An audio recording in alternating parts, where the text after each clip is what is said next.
And in this video, you will see a story that left Karoline Leavitt in tears.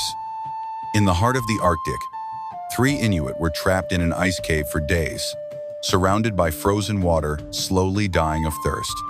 Get ready. What you are about to hear is a desperate struggle for survival, where the element that covers everything around is the same that slowly kills those who cannot drink it. And before we begin, just one request. Help take the stories of our brothers even further. Subscribe and leave your like. The wind cut across my face like thousands of tiny blades of ice. It was already the 3rd day of hunting, and our supplies were running low. I, Kaluk, was only 19 years old, but among the Inuit, that meant I had been a man for a long time. Malik, my 32-year-old cousin, led our small expedition. And there was Aleka, a 67-year-old elder who insisted on accompanying us to teach the young how to truly survive, she said with a wrinkled smile before we set off. Normally, we wouldn't take an elder on such a long hunt, but Aleka was not an ordinary elder. She had survived 3 winters completely alone when she was younger than I am now, after losing her family in an accident on the ice. Her wrinkled, time-marked hands carried more wisdom about survival than any book could contain. Kailuk, look at the sky. Malik pointed to the horizon where dark clouds were forming rapidly. We need to find shelter. Now, I knew that type of cloud. Every Inuit knows. It was the kind that brought storms that could last for days, sometimes weeks. The kind that kills. Aleka frowned, her eyes squinting against the glare of the snow. There are a series of caves to the east of here. If we hurry, we can reach them before the storm catches us. Our dogs began to get restless, sensing the change in the air. There were 8 strong dogs, our means of transportation and our companions. They already knew something was wrong long before we saw the clouds on the horizon. We quickly gathered our gear. Malik checked the main canteen. It was almost empty. We're low on water, he said, concern evident in his calm voice. We'll have to melt more ice when we reach the caves. To someone unfamiliar with the Arctic, this may seem absurd. We are surrounded by water, frozen everywhere. But melting it requires fuel to make a fire. And our fuel was also running low. Moreover, many areas of the Arctic contain ice with high salt content or impurities. Drinking that is worse than drinking nothing at all. We took the sled and quickly set off toward the caves. The wind was already picking up, pushing us sideways as the dogs struggled to maintain course.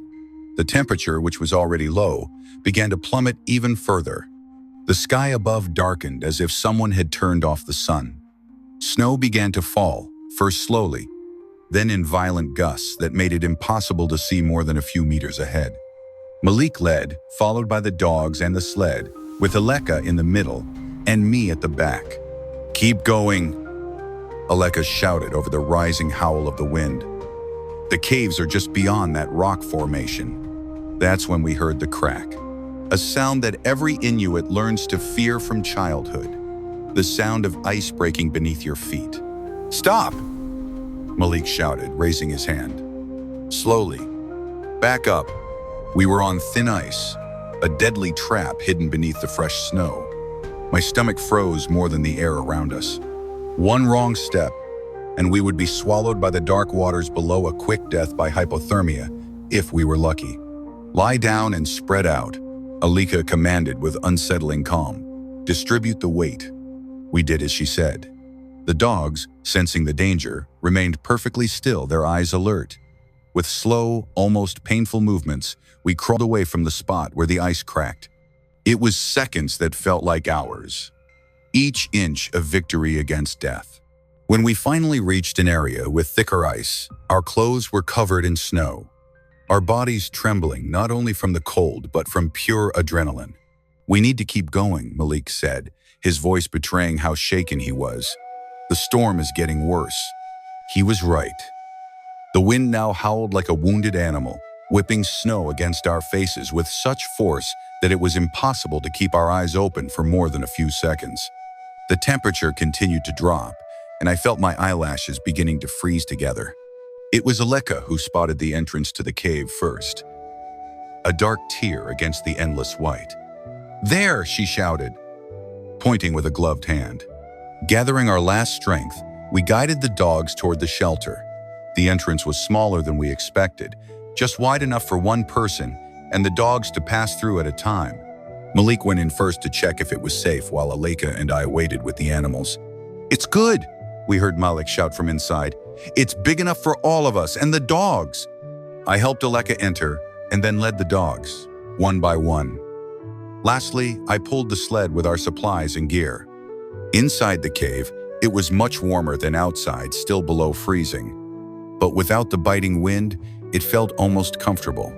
The cave extended into a tunnel that then opened into a larger chamber, high enough for us to stand. The walls were solid rock, covered by a thin layer of ice, faintly glowing with the light of the match Malik had lit. "Let's set up camp here," he said, starting to unload the sled. The storm could last for days. Aleka nodded, her face showing deep lines of exhaustion. "We need to conserve fuel and water. This storm, it's normal. I can feel it in my bones." We worked in silence, each with our tasks. Malik prepared a small area for the fire, carefully measuring the fuel we would use. Aleka arranged the skins for us to sleep on, and I took care of the dogs, checking if any were injured and distributing the small rations we had for them. When we finished, we sat in a circle around the small flame. The shadows danced on the cave walls, creating figures that seemed to move on their own. It was getting darker outside, and the howling wind entered through the cave opening like a distant lament. "Let's check our supplies," Malik said, his tone serious. "We need to know exactly what we're dealing with." The inventory was quick and alarming. We had enough dried food for 3 or 4 days, if we rationed well. Fuel to keep a small fire going for maybe 2 days. And water, less than a liter. With this fuel, we can melt enough snow for another couple of days of water, Malik calculated. After that, Aleka looked toward the cave entrance, where the storm raged. "After that, we'll have to find another solution." I nodded, feeling a weight in my stomach that had nothing to do with hunger. The Inuit are masters at surviving with little. But waterfront. Without water, there is no life. That night we slept uneasily. The dogs huddled close together, creating an island of warmth. We took turns keeping the fire going, more for psychological comfort than for the actual warmth it provided. The fuel was too precious to waste. I woke the next morning, or at least I thought it was morning, as it was impossible to tell inside the cave with Aleka already standing, looking toward the entrance. "The storm has worsened," she said without turning. "I've never seen anything like this in all my years." I got up and went to her. What I saw made my blood run cold. The cave entrance was almost completely blocked by snow. Only a small opening at the top remained, allowing a bit of air to enter. The storm had created a wall of snow in front of our only exit. "We need to clear this," I said, moving toward the entrance. Aleka placed a hand on my arm, stopping me. "Not now. The storm will just refill what you take away. We need to wait." Malik woke shortly after and confirmed what Aleka said. Trying to clear the entrance now would be a waste of energy we would need to conserve. Thus began our second day in the cave. We rationed the water, each getting only a few sips. Thirst was already starting to set in, a constant feeling of dryness in our mouths and throats. Malik decided to use some of our fuel to melt more snow. He put clean snow in our metal pot and positioned it over the small flame. The process was terribly slow. After almost an hour, we had only a few cups of water. "We need to figure out a better way," Malik said, frowning. "We're using fuel too quickly." Aleka thought for a moment. "There's another way, one that our ancestors used." She explained that we could use our own body heat to melt small amounts of snow. We would fill a small skin bag with snow and place it between our layers of clothing, close to the skin, but not directly on it.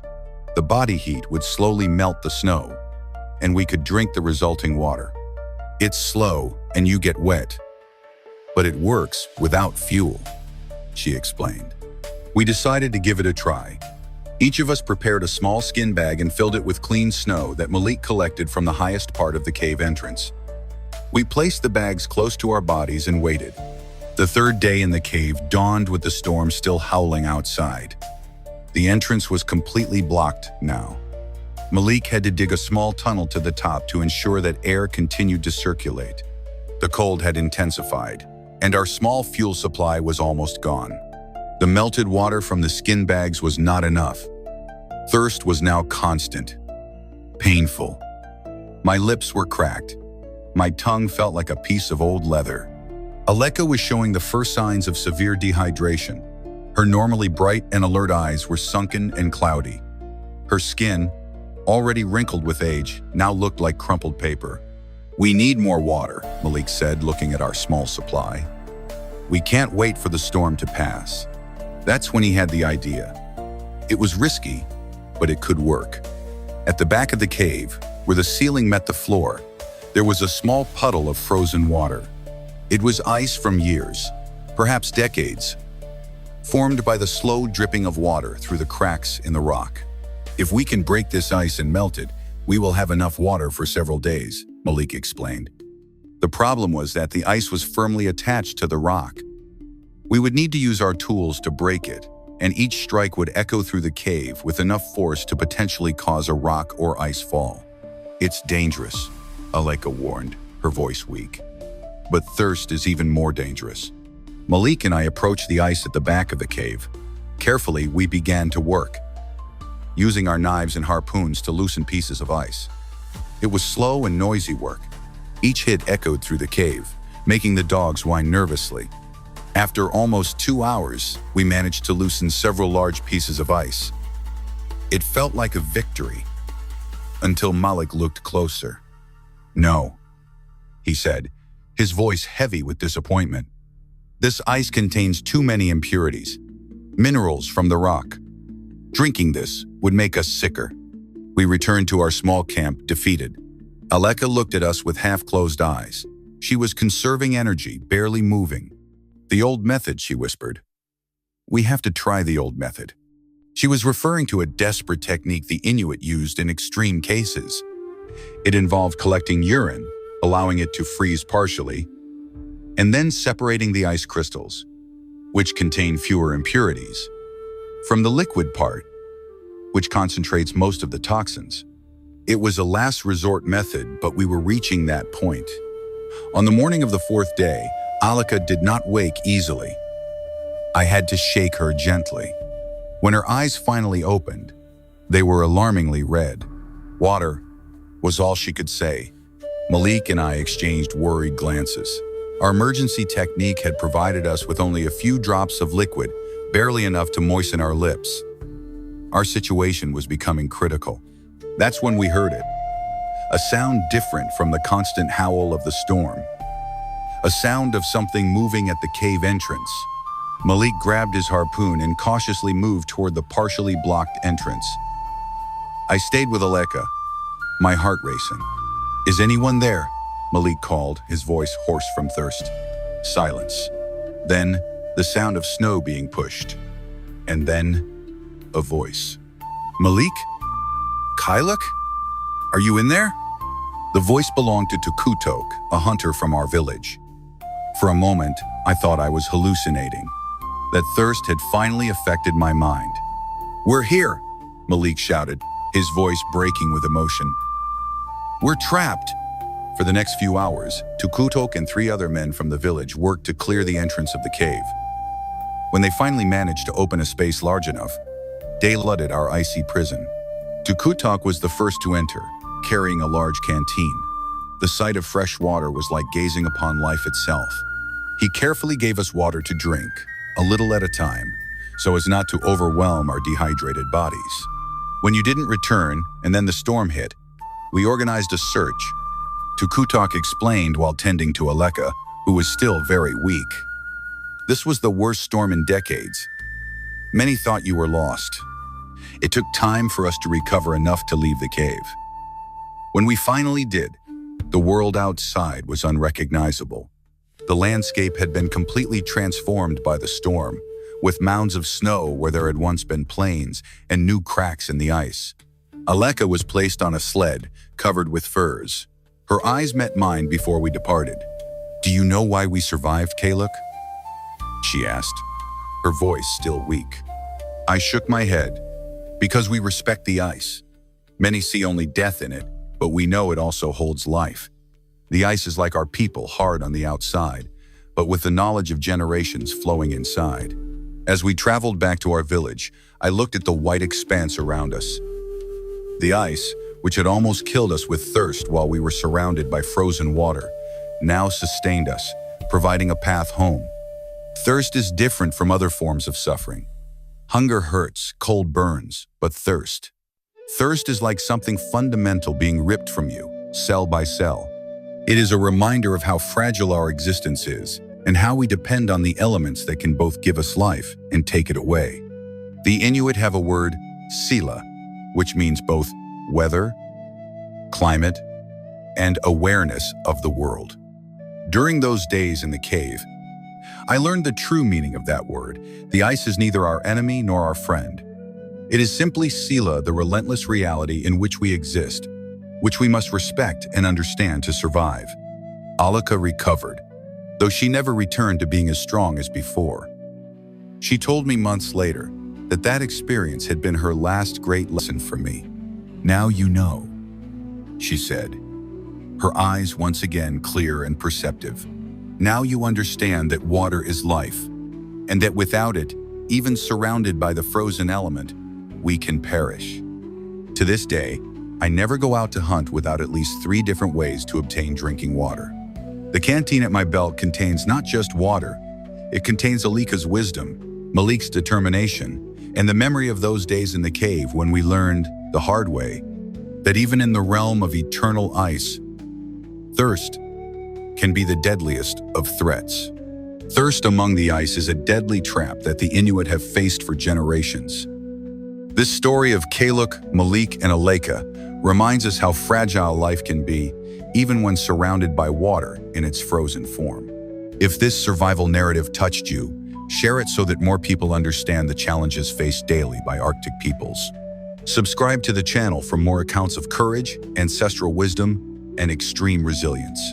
The next time you drink a glass of water, remember, what we take for granted for others may be the line between life and death.